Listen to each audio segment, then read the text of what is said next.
Dahil today ay CDC Day, ihahatid namin sa inyo ang mga programa at proyekto ng Clark Development Corporation para sa patuloy na pag-unlad ng Clark Freeport Zone tungo sa isang bagong Pilipinas. Patuloy na isinusulong ng Clark Development Corporation ang mga programa para sa pagpapalakas ng mga manggagawa sa Clark Freeport Zone. Kasabay nito ang mga hakbang para sa digitalization ng mga serbisyo ng pamahalaan. Samantala, idinaos naman ang isang okasyon na nagpapakilala sa Clark bilang top venue para sa iba't ibang meetings, conference at exhibits. Narito ang report. Talim ng programang Bagong Pilipinas, isinagawa ng Clark Development Corporation sa pamumuno ni Attorney Agnes V.S.T. De Venadera, Pangulo at CEO ng CDC, ang isang makabuluhang hakbang upang gawing sentro ng kasanayan at pagsasanay ang Clark Freeport Zone. Noong August 19, pinangunahan ng CDC ang pagpupulong ng Metro Clark Advisory Council o MCAC sa Clark Visitor Center upang talakayin ang mga programa para sa pagpapaunlad ng kakayahan ng manggagawa. Nakipagtulungan ang CDC sa Technical Education and Skills Development Authority o TESDA sa pamamagitan ni Regional Director Baron Jose Lagran ng TESDA Region 3. Ipinakilala ni Director Lagran ang Enterprise-Based Education and Training o EBET Framework, isang pambansang estratehiya sa ilalim ng Republic Act No. 12063. Pinalakas ng EBET ang Industry-Driven Skills Development sa pamamagitan ng pagsasanay sa lugar ng trabaho at kurikulum na binuo kasama ang mga kumpanya. Binigyang diin ni Director Lagran ang potensyal ng Clark Freeport bilang prime growth hub para sa EBET implementation dahil sa konsentrasyon ng mga priority industries at pangangailangan sa specialized labor. Dumalo sa pagpupulong sina Mabalacat City Mayor Gerald Guthrie Aquino, Angeles City Mayor Carmelo John Lazatin II, Capas Mayor Roselier Rodriguez, Porac Vice Mayor Jen Capil, CDC Director Attorney Nicolette Henson at Attorney Ananias Canlas Jr. mula sa pamahalaang panlalawigan ng Pampanga, kasama ang mga MCAC coordinators mula sa Pampanga at Tarlac at mga kinatawan ng Public Employment Service Offices o PESO. Binubuo ng MCAC ang mga punong ehekutibo ng Angeles City, Mabalacat City, Porac, Bamban at Capas, mga lokalidad na kinikilala sa ilalim ng Republic Acts No. 7227 at 9400. Sa kaugnay na balita, pinangunahan ni Attorney Agnes V.S.T. De Venadera ang panunumpa ng mga bagong MCAC coordinators sa Clark Visitor Center sa parehong araw.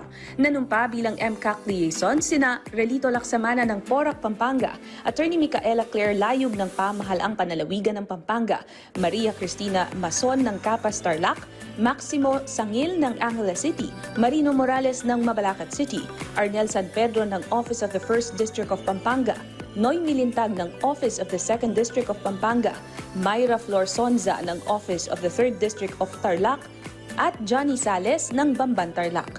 Ang MCAC ay patuloy na nagsisilbing tagapayo at katuwang ng CDC sa mga inisyatibong pangkaunlaran sa Metro Clark. Samantala, isinusulong din ng Clark Development Corporation ang digitalization ng mga serbisyong pamahalaan. Pinangunahan ni CDC President at CEO Attorney Agnes V.S.T. De Venadera ang mga inisyatibo ng ahensya para maging isang digital at data-driven na organisasyon ang CDC. Inilunsad ng CDC ang Online Business Registration Application o OBRA System, isang makabagong platform na nagpapabilis at nagpapadali sa pagkuha ng business permits. Isinama ito sa Business One-Stop Shop o CDC BOSS upang gawing paperless, mas mabilis at mas epesyente ang proseso para sa mga locators at investors. Bukod sa OBRA system, ipinatupad ng CDC ang iba't ibang digital systems para sa regulatory permits, compliance at mas maayos na koordinasyon sa mga departamento. Binuo ng Information Technology Department ng CDC ang mga platforms na ito mula sa disenyo, development hanggang maintenance na ngayon ay aktibong ginagamit ng ahensya. Upang mas mapadali ang mga transaksyon, nakipag-ugnayan ang CDC sa Land Bank at ipinatupad ang Link.biz portal na nagbibigay daan sa ligtas at mas mabilis na online payments para sa mga locators at stakeholders. Muling ipinamalas ng Clark ang kakayahan nito bilang top venue para sa MICE events, meetings, incentives, conferences, and exhibit. Idinaos sa SMX Convention Center Clark ang 17th Wedding Destination Pampanga noong August 15 hanggang 17. Pinangunahan ni CDC President and CEO Attorney De Venadera at Wedding Destination founder Voltaire Zalamea ang ribbon cutting ceremony. Kasama sina Dr. Richard Dinos, Regional Director ng Department of Tourism ng Region 3, Angeles City LGU at iba pang event partners. Mahigit 100 wedding suppliers at exhibitors ang lumahok sa event. Ipinakita nila ang kanilang mga serbisyo para sa mga magkasintahan at pamilya. Ipinakilala ng CDC ang Nayon sa Clark bilang ideal wedding at events venue. Kilala sa natatanging kulturang Pilipino at likas na tanawin. Sa patuloy na pag-usbong ng digitalization at tourism events, patuloy na ipinapatunay ng Clark Development Corporation na sa bagong Pilipinas, mabilis, moderno at bukas ang Clark para sa negosyo, pamumuhunan at turismo. Mula sa Clark Freeport Zone, ako po si Attorney Nicolette Henson para sa Bagong Pilipinas Ngayon.